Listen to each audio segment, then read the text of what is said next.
Assalamualaikum warahmatullahi wabarakatuh. Selamat datang semua di podcast Sensa Milenial bersama aku Islahial Mutawakili dengan NIM 054 bisa dipanggil Kia. Dan kali ini kita akan membahas topik yang jadi pembahasan panas di media sosial, yaitu tentang kesetaraan dan keadilan gender. Nah, mumpung banget di saat ini kita sedang didampingi dua guest kita, Kakak dan Kois. Mungkin kita bisa mendengar perkenalan dari mereka dulu ya. Oke, pertama-tama sebelumnya Assalamualaikum warahmatullahi wabarakatuh. Perkenalkan, nama saya Kois Amin Abdullah dengan NIM 326. Saya di sini sebagai narasumber satu dan ini teman saya. Nama aku Farah Raka Fadila, bisa dipanggil Raka, dan aku dengan NIM 102. Oke, langsung aja kita ke intinya ya dari Mas Kois. Kalau dilihat dari kehidupan saat ini ya, kenapa sih isu gender ini tuh masih harus urgent banget untuk dibahas? Oke, mungkin penjelasan singkatnya itu seperti ini ya. Karena fakta di lapangan sana tuh kita tuh masih sering nemu ada yang namanya tuh beban ganda. Nah, beban ganda ini yang dimaksud itu adalah contohnya seperti ketika seorang istri, banyak seorang istri atau perempuan di sana yang mereka sudah berumah tangga namun mereka masih bekerja di kantor ataupun sebagainya. Nah, ketika mereka pulang dari kantor atau pulang dari bekerja, mereka tuh masih sepenuhnya itu 100% menjadi tuntutan suami, dan suami itu menuntut untuk seperti mengurus rumah tangga, seperti mengurus dapur, mengurus anak dan lain sebagainya. Mungkin itu kayak bisa jadi stigma ya. Stigma kebanyakan orang. Ya, benar banget. Stigma yang dicerna atau yang diterima orang-orang tuh seperti contohnya tuh kayak ada, kalau misalnya itu perempuan tuh nggak boleh sekolah tinggi-tinggi atau sampai ke tahap universitas atau lain sebagainya, karena perempuan tuh diibaratkan ujung-ujungnya pun bakal jadi ibu rumah tangga juga, dan ujung-ujungnya bakal bekerja di dapur, mengurus anak dan lain sebagainya. Ya sih, banyak lagi banyak. Oke, kita sambung poinnya tadi dari Mas Kois. Jadi Mas Raka, benar nggak sih Islam itu membedakan derajat manusia hanya karena jenis kelaminnya? Kalau menurutku ya, itu enggak, benar-benar enggak sama sekali.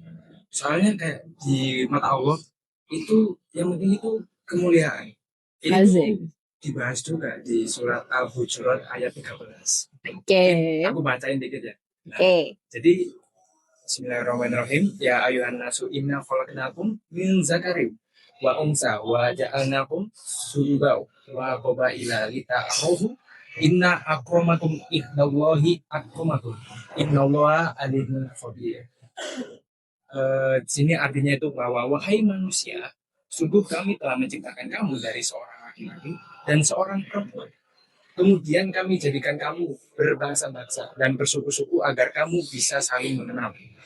Sungguh yang paling mudah di antara kamu di sisi Allah ialah orang yang paling bertakwa. Sungguh Allah Maha mengetahui, Maha teliti.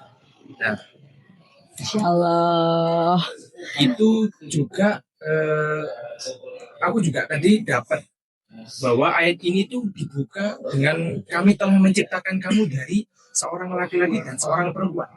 Ini bisa kita artikan bahwa pernyataan tegas secara biologis dan eksistensial, tidak ada gender yang lebih dulu atau lebih utama. Jadi kalau di mata pencipta itu laki dan perempuan itu sama, dan juga bukan diversitas kompetisi, jadi bukan lita arafu. Mungkin jadi kalau yang dikatain Kois betul juga analisisnya itu kayak. Oke, ya mungkin biar mempersimpel, berarti maksud dari Mas Raka adalah setara gitu ya, gender. Secara gender itu seharusnya setara dalam Islam. Tapi gimana kalau dalam Islam kan juga ada aturan ya, gimana kayak pembagian waris itu berbeda dan juga tanggung jawab nafkah itu juga berbeda. Gimana kalau masalah itu? Mungkin bisa dibantu jawab? Jadi gini ya, poin pentingnya di sini adalah kita tuh harus bisa bedain apa yang namanya kesetaraan dan apa itu yang namanya keadilan. Nah, kalau misalnya setara itu artinya itu punya nilai yang sama. Kemudian kalau adil itu tuh dia tuh bisa menempatkan sesuatu pada porsinya. Nah, dalam Islam prinsip yang kita pakai di situ adalah keadilan, bukan untuk kesetaraan. Seperti itu. Itu betul tuh kata Mas Kois tuh. Kalau jadi itu kayak kenapa laki-laki diwajibkan menafkahi? Karena secara sosial dan sistem hukum Islam, laki-laki itu diberi tanggung jawab menjaga, memprovide agar perempuan tidak terbebani secara finansial, Oke. apalagi saat fase mengandung atau menyusui. Jadi itu perbedaan peran itu tujuannya bukan untuk merendahkan salah satu pihak, tapi untuk menciptakan pembagian tugas yang harmoni juga dalam keluarga. Jelasnya seperti itu. Oke, berarti kita bisa simpulkan ya guys ya, kalau adil itu nggak harus selalu sama rata atau secara jumlah. Jadi adil itu bisa kayak secara rasa, jadi kayak fungsi dan perlindungan. Benar bukan ya? Nah, benar banget. Nah, jadi masalahnya tuh sekarang tuh banyak ya laki-laki di luar sana tuh yang dia tuh pengen banget untuk diturutin, pengen ditaatin, pengen dihormatin dan segala macamnya, tapi dia lupa untuk apa ya, dengan kewajibannya dia untuk menghargai dan melindungi istrinya atau perempuannya gitu. Nah, ketimpangan itu tuh bikin munculnya ketidakadilan gender pada saat ini. Nah, itu tuh karena di sini juga kan hubungan adalah antar dua insan ya. Itu ada kata-katanya antar Betul. dua insan. Jadi harus bekerja satu sama lain. Asik. Oke.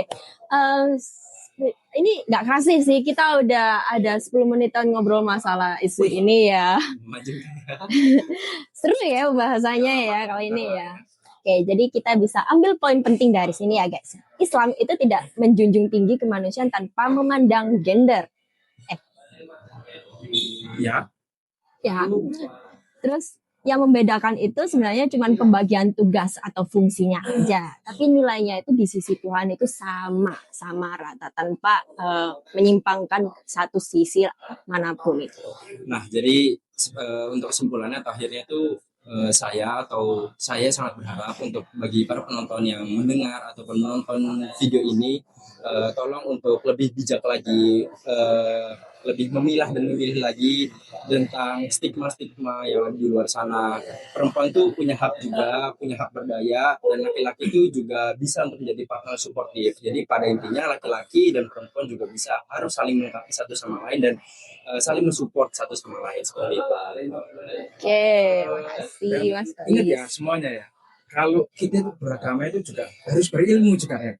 Harus berilmu, kita juga harus bisa menelaah bagaimana kita di agama Islam itu kan berlandaskan Al-Quran dan hadis. Jadi kita harus berilmu, kita harus mengerti ya. Jadi jangan jadikan patokan ayat agama itu buat menjustifikasi egomu sendiri. Nah, benar-benar. Kasihan istrimu ya. Kasihan calon istrimu. Oke, terus keren banget sih Kak dari pandangan kalian ini sebagai apa ya, lelaki ya, secara langsung kita mendapatkan pandangan dari laki-laki sendiri.